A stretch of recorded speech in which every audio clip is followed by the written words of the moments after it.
Hello, friends, and welcome to Jewels of Truth. My name is Daniel Fontenot. America is in a crisis. I'm sure that most of us here in America and around the world realize that. Now, there are some who believe that we are maybe about to exit that crisis.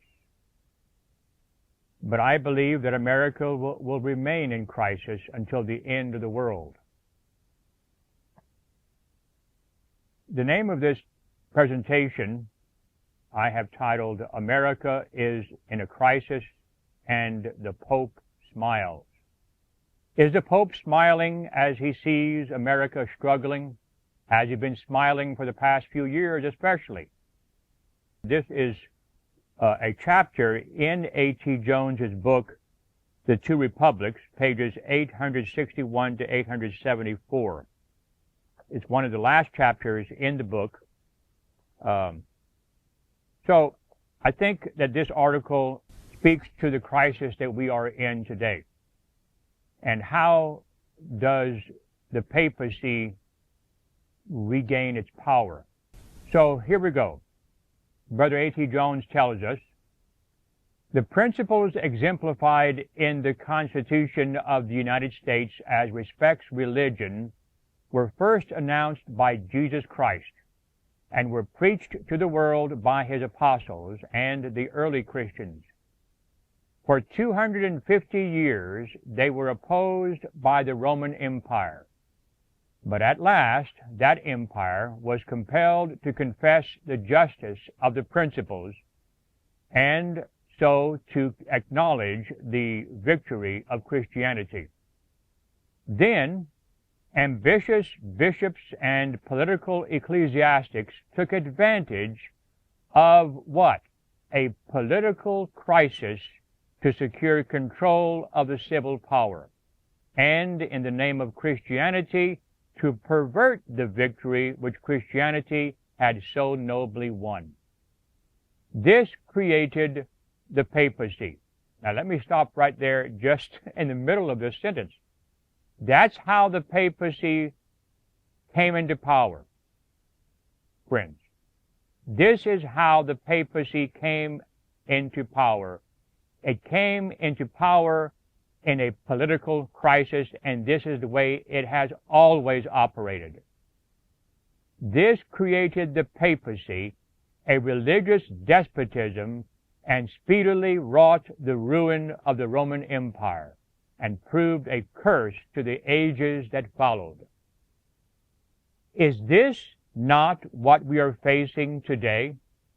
The very fact that the United States and other countries are facing a political crisis should be a warning to every American, and especially to Seventh-day Adventists, that the papacy is about to secure control of the civil power and in the name of Christianity to pervert the victory which Protestantism so nobly won during the Protestant Reformation.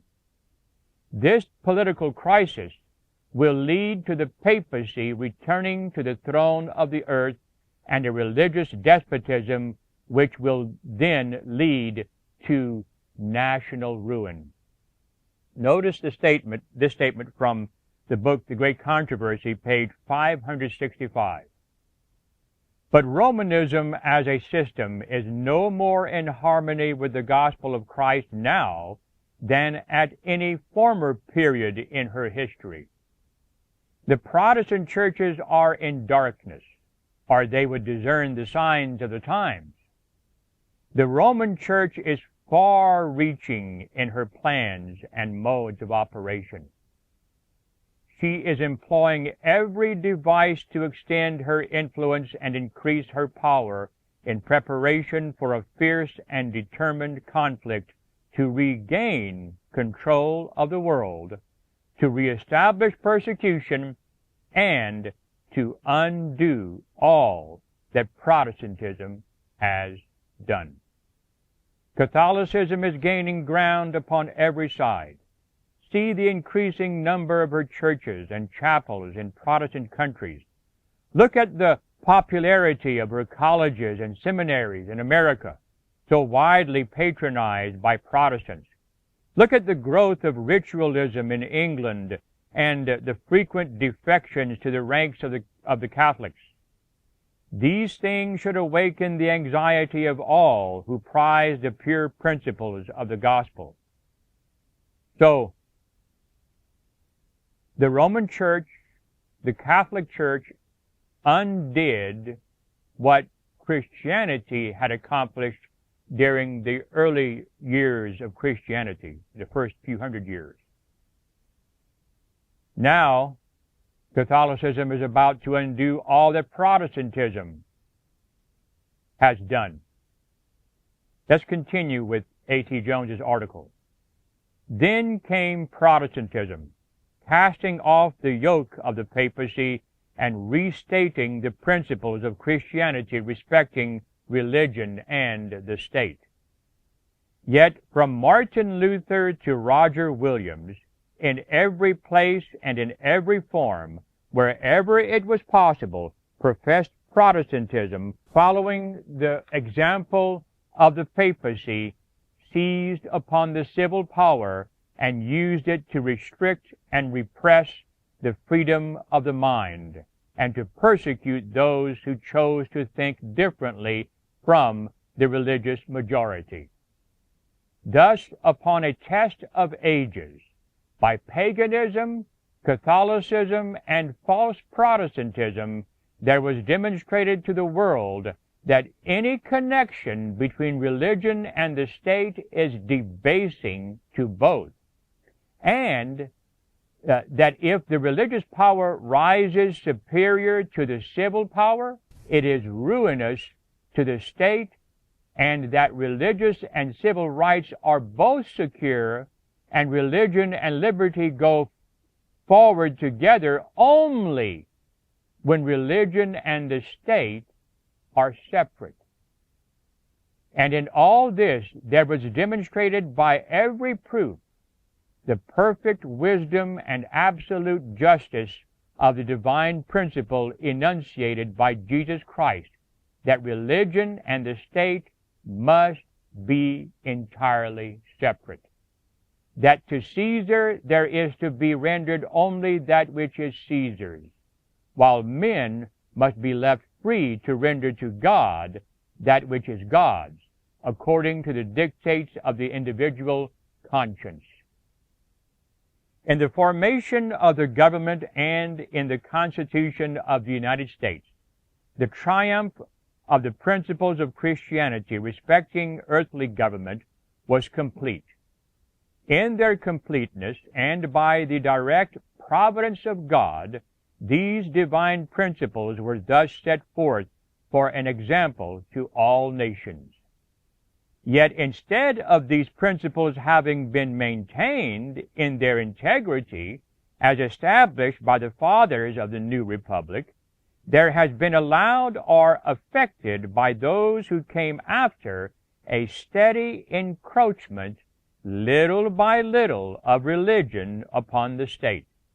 Each successive encroachment has been made by the precedent only a stepping stone to further encroachment, until now the demand is openly, persistently, and even powerfully made that the government shall formally and officially abandon this fundamental and characteristic principle and commit itself to the principle of religious legislation, legislation in behalf of the name and institutions of a professed Christianity, which is only to commit itself to the principles of the papacy.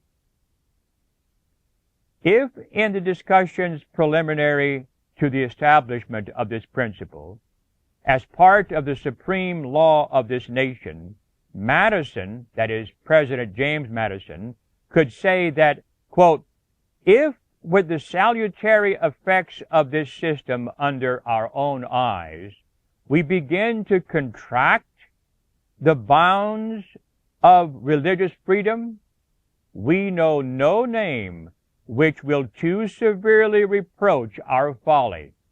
How much more emphatically can the same thing be said upon the experience of more than 100 years, and now 236 years? You see what he's saying here? If with all of these blessings, the salutary effects of this system under our own eyes, if in light of all of these blessings and this knowledge, we begin to contract or lessen the bounds of religious freedom, we know no name which will too severely reproach our folly.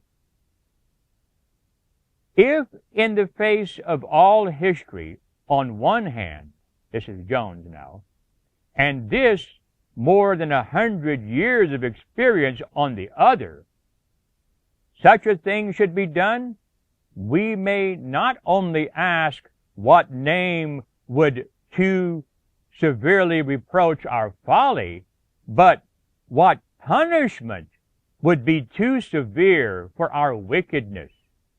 If such a thing should be done, what wonder should there be if this national apostasy should be the signal of national ruin?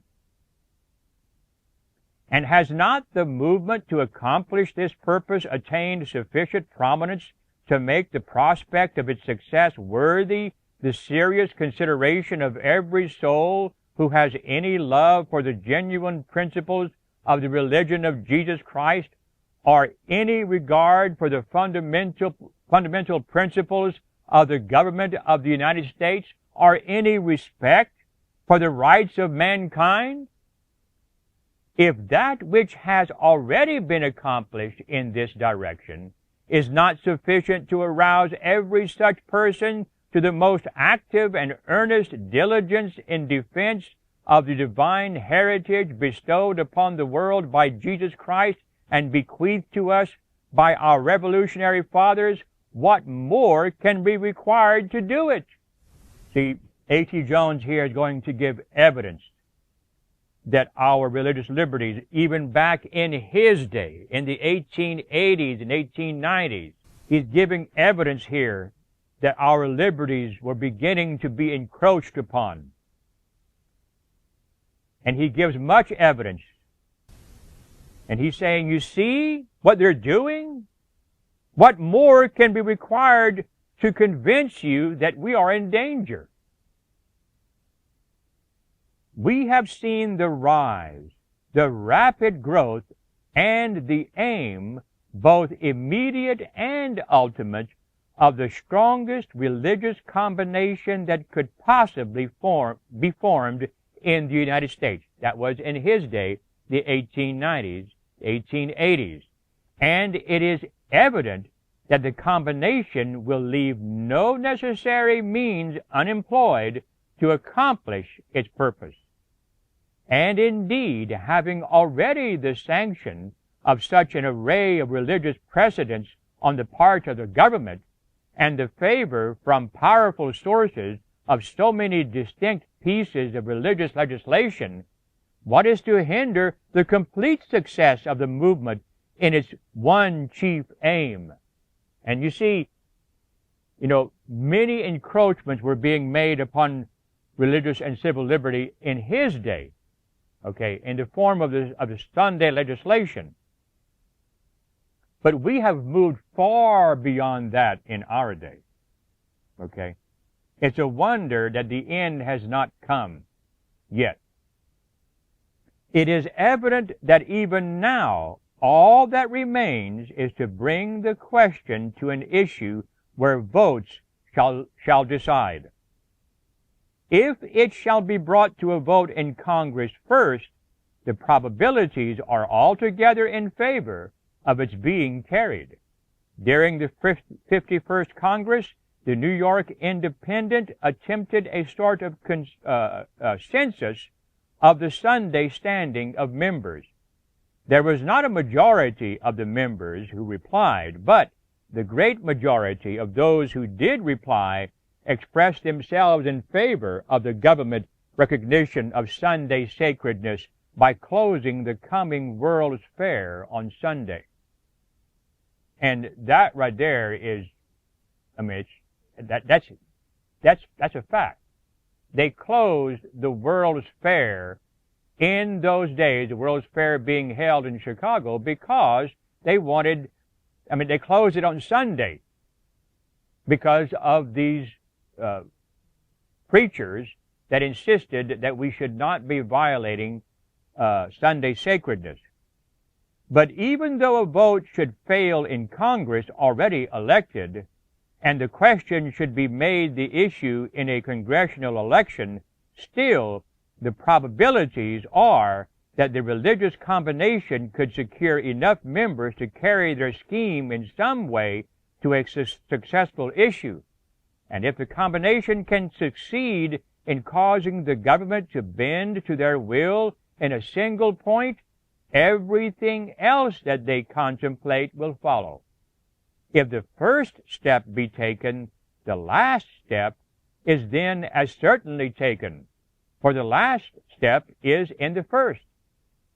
Another important consideration that strengthens the probability of the success of the movement and reveals a most striking and far-reaching result is the fact that the bond of union, the question of Sunday observance, is not only a national but an international question.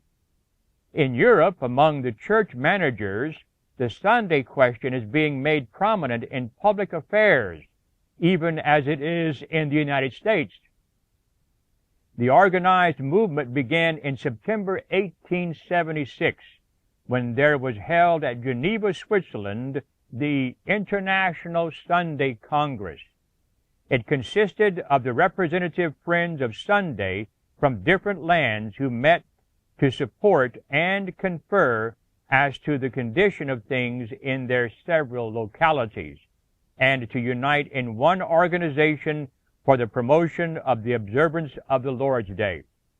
At this Congress, there were represented the Swiss cantons, Germany, Austria, France, Belgium, Holland, Spain, Italy, Romania, Scotland, England, and the United States.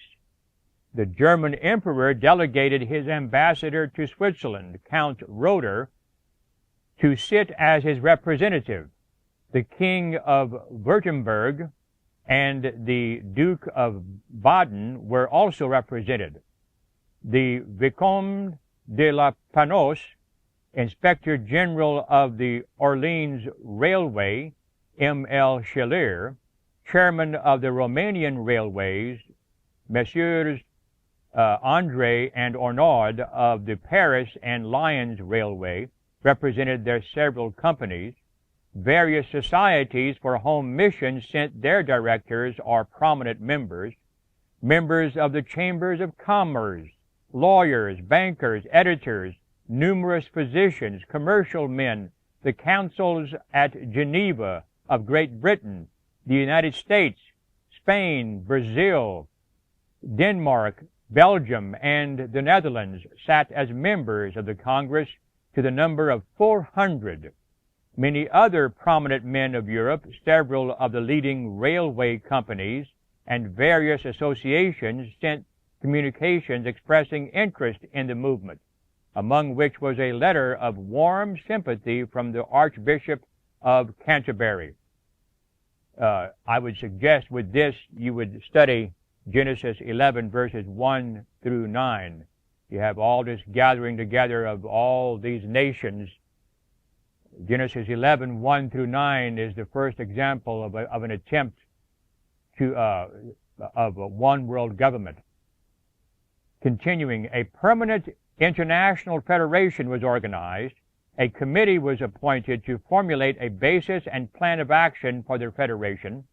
The first paragraph of the Declaration of Principles reads as follows, quote, "The Federation, founded by the Congress held at Geneva at its meeting of the 29th of September 1876, proposes, by the help of God, to labor to restore for the good of all a better observance of the day of rest, known under the Old Covenant by the name of the Sabbath, and transferred by the primitive church under the name of the Lord's Day to the first day of the week in remembrance of the resurrection of Christ. You know, it's always is interesting to me and almost laughable that those who are in favor of a union of church and state, those who tend to be in favor of Sunday closing by law, are the very same people who say, oh, we're not under the old covenant and we don't need to keep the seventh-day Sabbath anymore.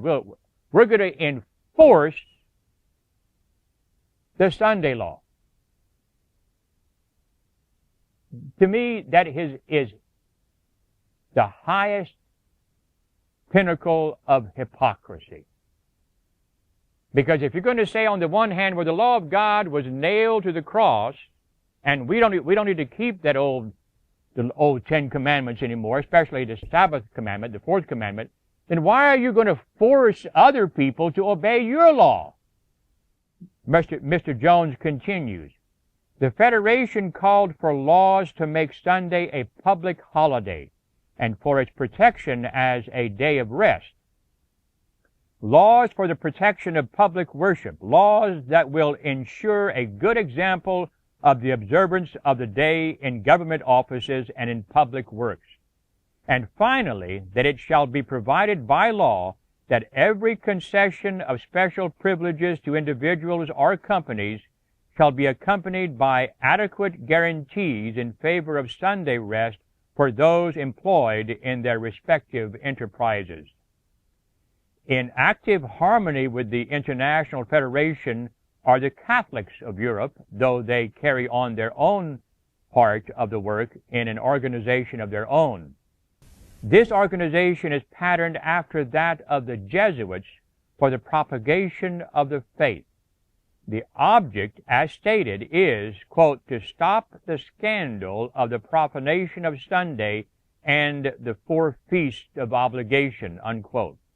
The duties of the members of the association are as follows, quote, not to buy on Sundays and feast days or send others to buy, not to work and not to make others work, to give the preference to merchants, workmen, and manufacturers who neither sell nor work on Sundays, to propagate the association with zeal and perseverance, to endeavor to secure the closing of stores, shops, and manufactories on Sunday and feast days, not to be contented with a low Mass on Sundays and feast days, but to be present at High Mass and at the services and instructions of the parish, to avoid travel and parties of pleasure which would occupy the larger part of Sunday or great feast day, and to avoid such great efforts at ordering and cleaning as make a notable increase in the duties of the domestics,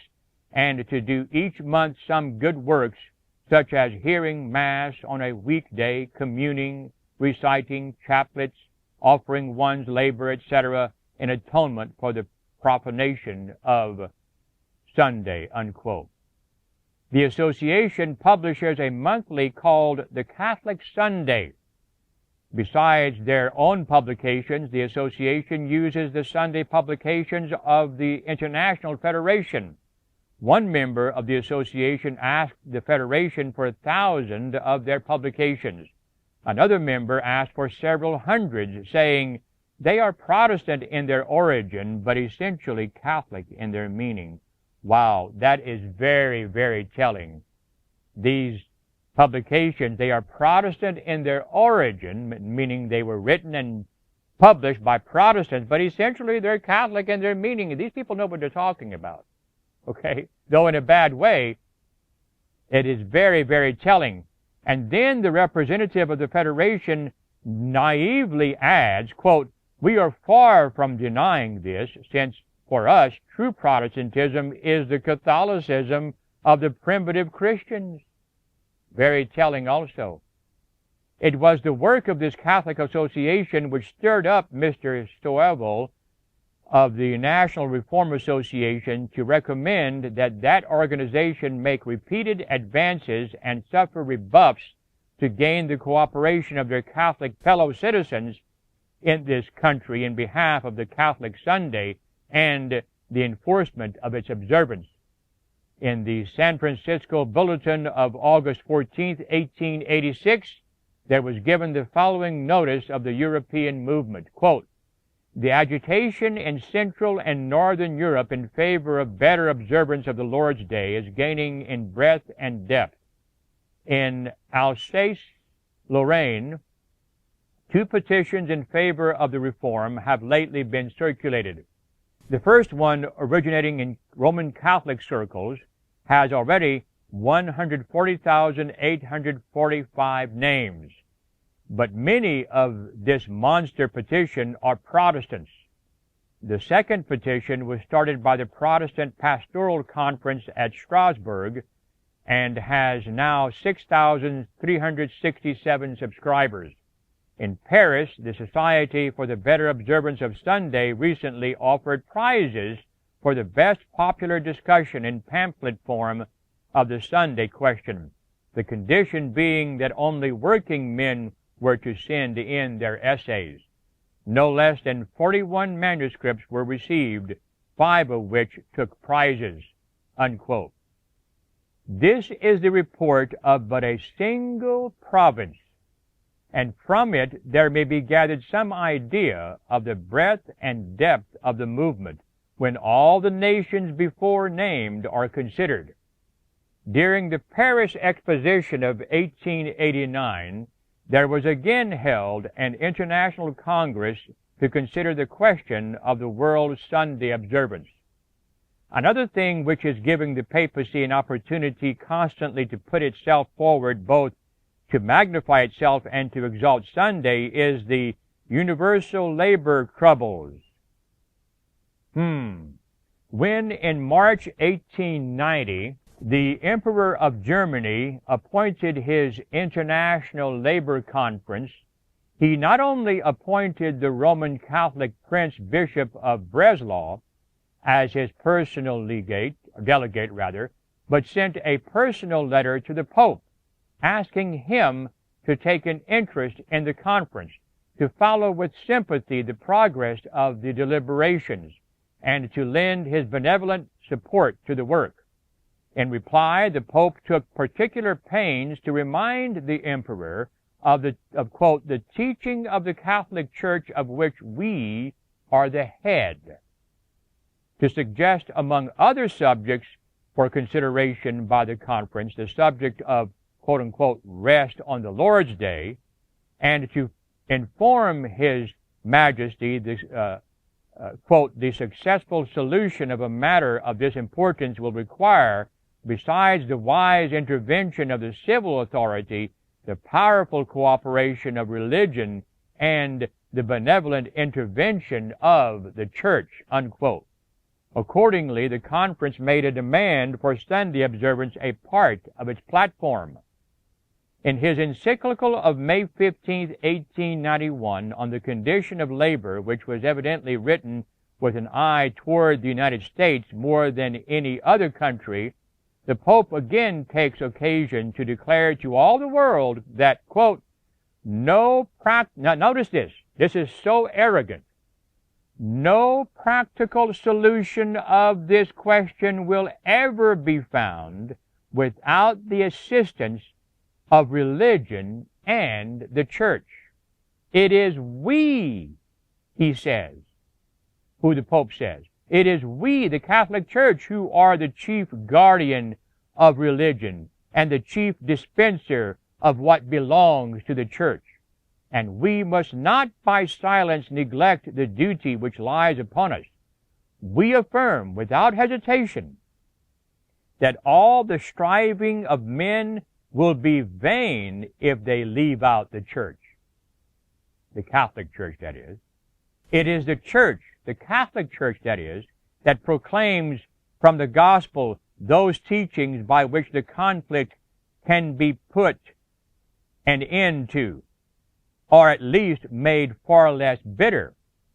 The Church The Catholic Church, they say, uses its efforts not only to enlighten the mind, but to direct by its precepts the life and conduct of men, and acts on the decided view that for these purposes recourse should be had in due measure and degree to the help of the law and of state authority. He goes on, the Pope goes on, no man may outrage with impunity that human dignity which God himself treats with reverence, nor stand in the way of that higher life which is the preparation for the eternal life of heaven. If this is not the Antichrist, I don't know what the word Antichrist means. The man of sin opposes and exalts himself above all that is called God or that is worshipped, the Word of God tells us. And this man of sin, this Antichrist, says, no man may outrage with impunity that human dignity which God himself treats with reverence. That God bows to human beings, to the Pope, that is, that's what he means, that God himself treats with reverence the Pope, the man of sin. Nay, more, a man has here no power over himself. You and I don't have power over ourselves, in his word, in his mind, to consent to any treatment which is calculated to defeat the end and purpose of his being is beyond his right. He cannot give up his soul to servitude, for it is not man's own rights which are here in question, but the rights of God, most sacred and inviolable. From this follows the obligation of the cessation of work and labor on Sundays and certain festivals. This rest from labor is not to be understood as mere idleness, much less must it be an occasion of spending money and of vicious excess, as many would desire it to be, but it should be rest from labor consecrated by religion. This is all what the Pope is saying. So Brother Jones continues, and he says, in times of such difficulties as these, it is with peculiar force that the papacy suggests itself to the minds of rulers and statesmen as the source of the greatest help. In times of anarchy and revolution, when the very foundations of states and even society itself seem to be moved, it is almost instinctively that the European statesman grasps the hand of the papacy.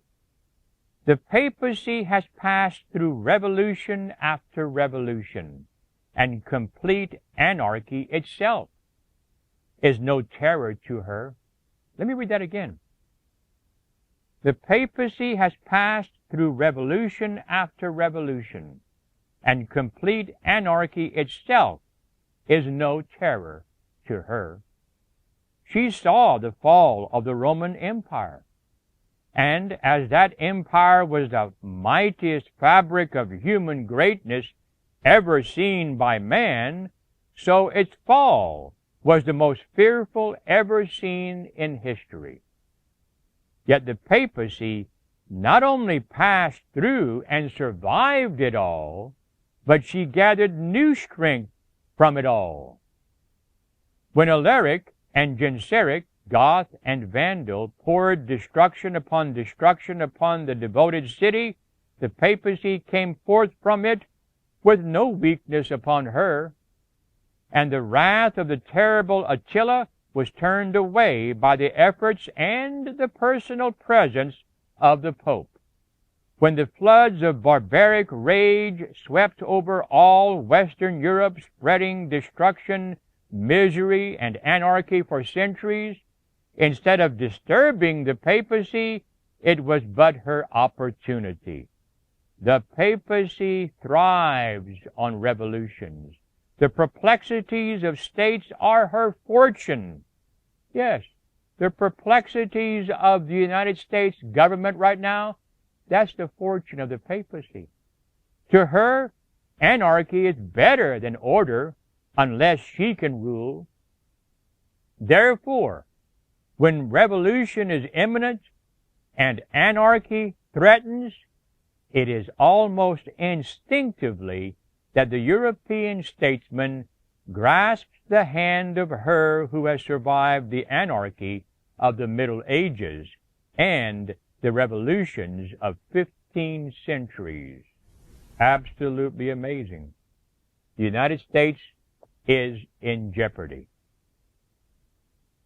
But all such advances can end in nothing else than the aggrandizement of the papacy and its reassertion of power. For as surely as any person or power enters into negotiations with the papacy upon an equal basis, that person or power will be overreached. You should never enter into negotiations with the papacy on an equal basis. Negotiations backed by force may succeed, but not otherwise, and even then only for a short time.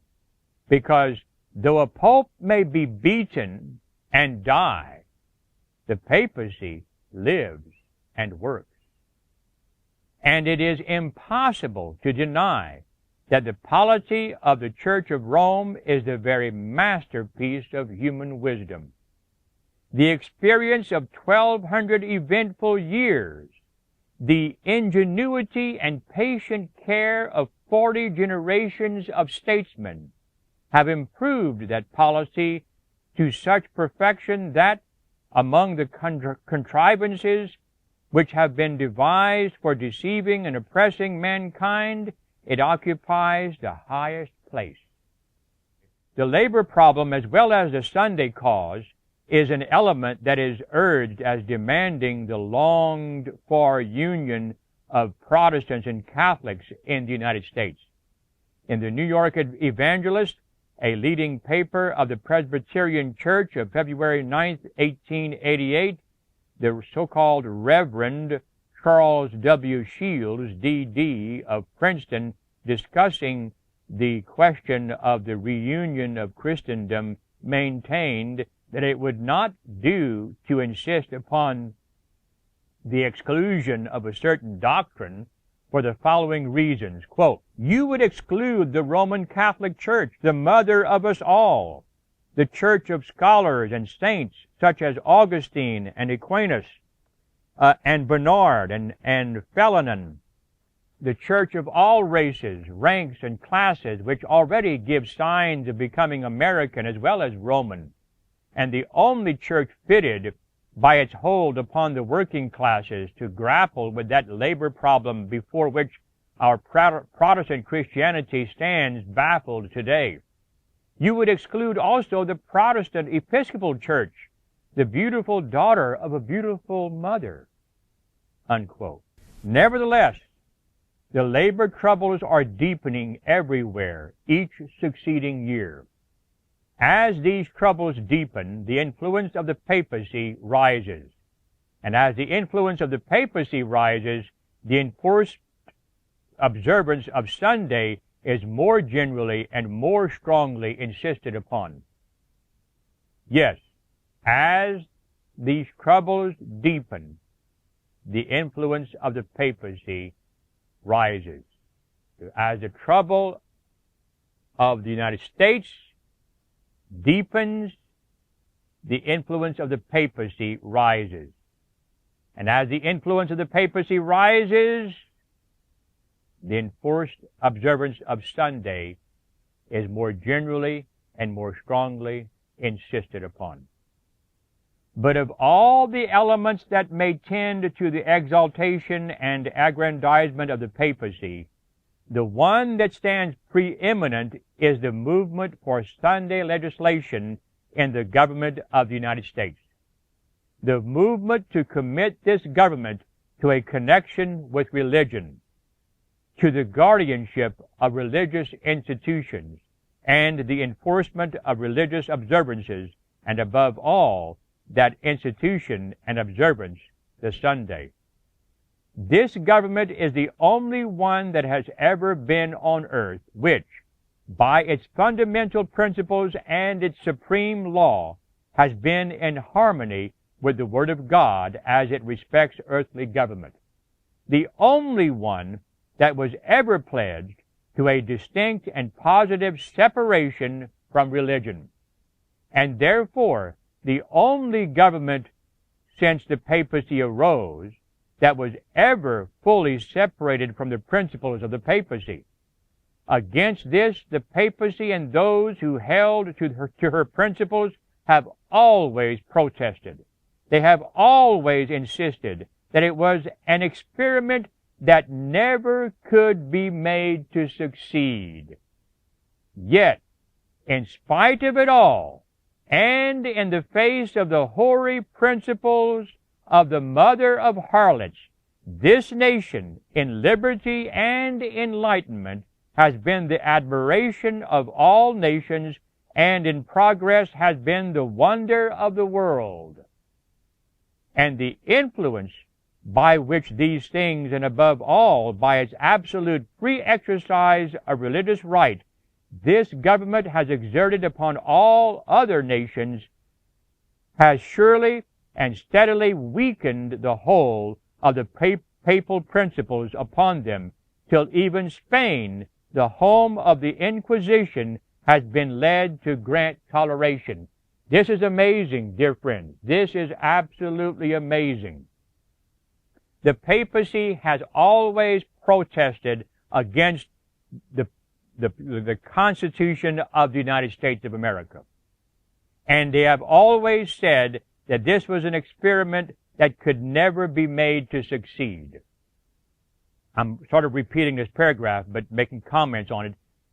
Yet in spite of it all, and in the face of the hoary principles of the mother of harlots, this nation, in liberty and enlightenment, has been the admiration of all nations. Everyone wants to come here. Why are we having an immigration problem if the papacy was right in its protest against our Constitution and our freedoms? And the influence by which these things, and above all, its absolute free exercise of religious right, this government has exerted upon all nations, has surely and steadily weakened our Constitution. Our government has weakened the whole of the papal principles upon them, till even Spain, of all places, the home of the Inquisition, has been led to grant toleration. That was because of the influence of the United States of America. Probably the Inquisition would have never ceased had it not been for the Constitution and the people of the United States of America. Now, if this government of such glorious principles shall be subverted, and yes, it has been subverted, and it is being subverted more and more each day, and shall be joined to the religion and put under the feet of an imperious hierarchy, and its hitherto splendid powers shall be prostituted to the vile uses of religious oppression and persecution, the reactionary influence upon the other nations will be such as to lift the papacy to such a position of prominence and power as it has never before possessed, as much greater than that which it possessed in the midnight of the Dark Ages, as the world is larger now than it was then. Do you get what he's saying here? If our government prostitutes its glorious principles to the vile uses of religious oppression and persecution, what's going to happen? There's going to be a reaction. Whereas before, the United States led the other nations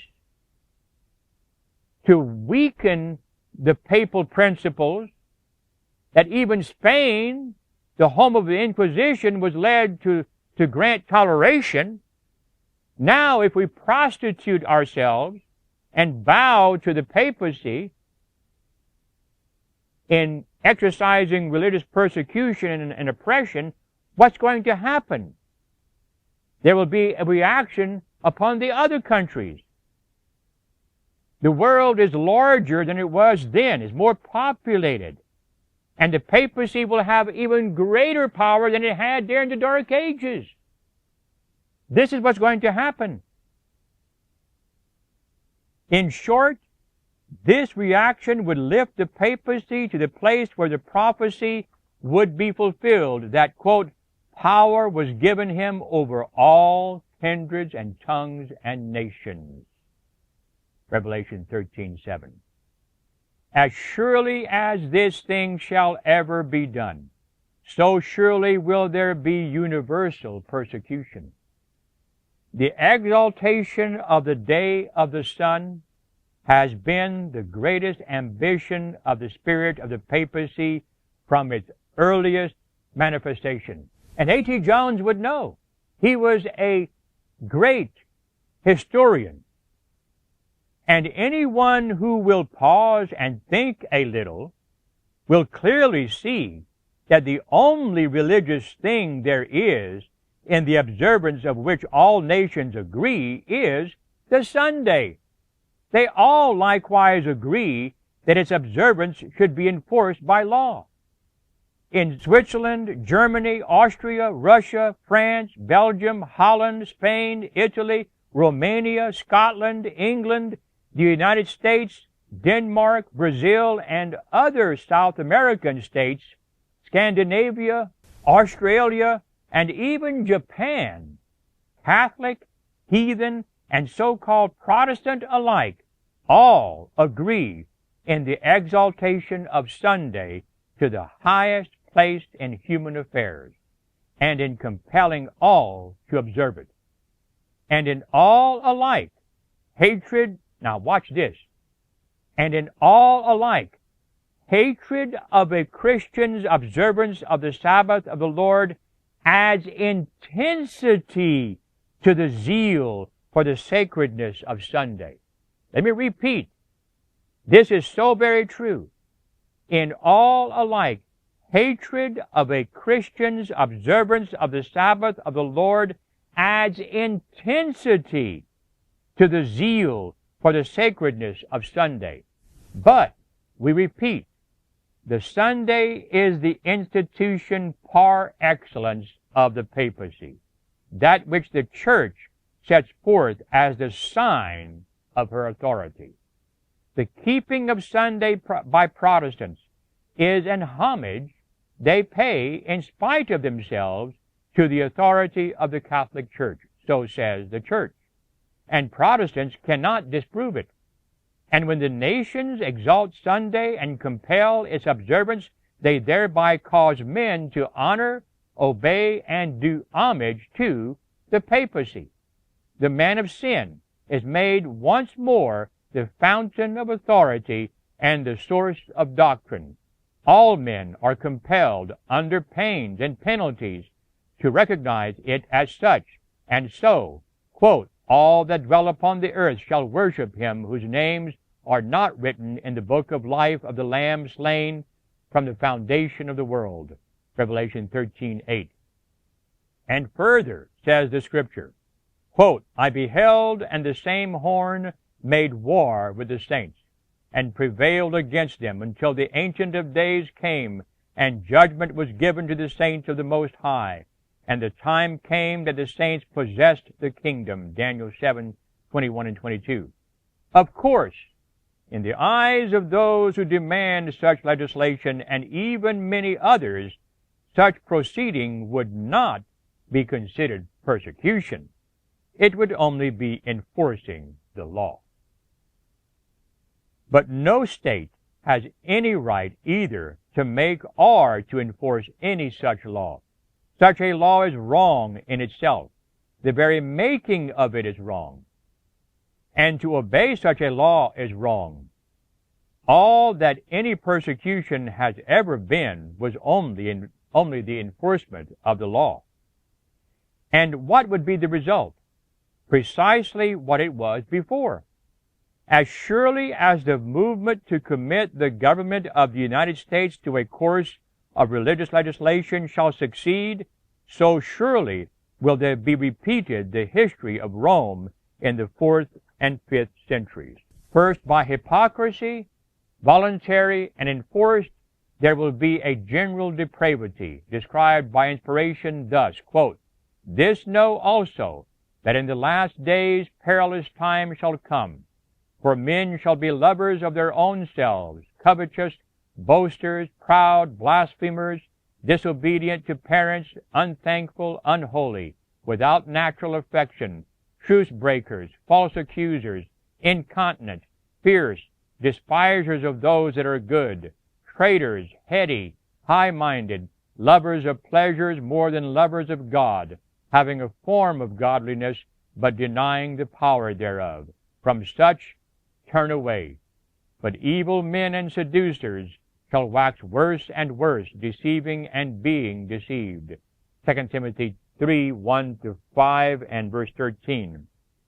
Second, as before, society will grow so utterly corrupt that there will be no remedy, and only ruin can result.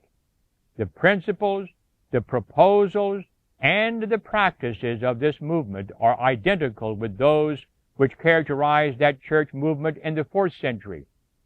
Two things that are so alike in the making can be no less alike when they are made, and two things that are so alike in every other respect cannot possibly be any less alike in the final results. The events of the history have occurred in vain, if this is not the lesson which they teach and the warning which they give. And notice this, I inserted this little short statement from the book Great Controversy 379, wherever the cause exists, the same results will follow. And Proverbs 26:2, as the bird by wandering and as the swallow by flying, so the curse causeless shall not come. By that mystical symbol of legal government, its great seal, the government of the United States stands pledged to a new order of things, Novus Ordo Seclorum. And by this same symbol, it is declared that, quote, God has favored the undertaking, unquote. That God has favored the undertaking is certain and is manifest to all the world. Thus, God made the new republic the exemplar to all the world, and of the true governmental principles. To this nation God has committed this sacred trust. How will the nation acquit itself? How will the nation fulfill this divine obligation? Will it maintain the high position which God has given it before all the nations? Or shall it be brought down from its high estate, to be shorn of its power and its glory, and bound and fettered, be led a captive to the ruinous triumphs of the papacy? Shall the new order of things prevail, or shall the old order be restored? These are the living questions of the hour. The fate of the nation and of the world depends upon the answer. The issue out of which the answer must come even now hangs in the political balance. The answer itself even now trembles upon the tongue of time. And again, that was from A.T. Jones in his book, The Two Republics, pages 861 to 874.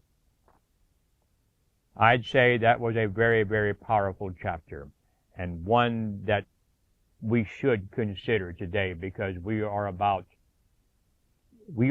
in a crisis. And if we allow the papacy to take advantage of this crisis, woe be unto us. Woe be unto us.